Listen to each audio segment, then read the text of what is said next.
Solved example. Consider a right-angled triangle PQR which is right-angled at Q.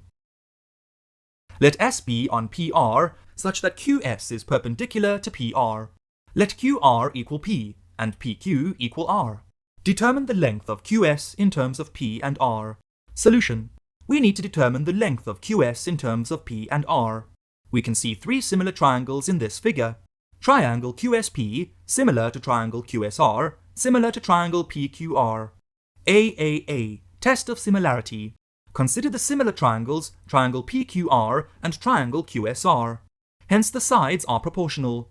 QR over PR equals SR over QR. Cross-multiplying, we get QR square equals PR times SR. P square equals PR times SR. Consider the similar triangles, triangle PQR and triangle QSP. Hence the sides are proportional.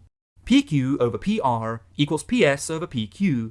Cross-multiplying, we get PQ square equals PR times PS.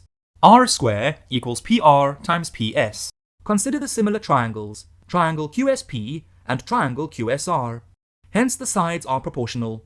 QS over PS equals SR over QS.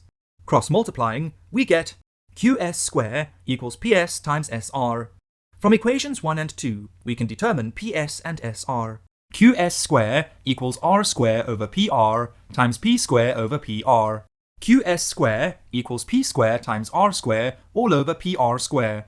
QS square equals P square times R square all over P square plus R square. QS equals square root of P square times R square all over P square plus R square equals PR over square root of P square plus R square. Need more help? Subscribe to our channel.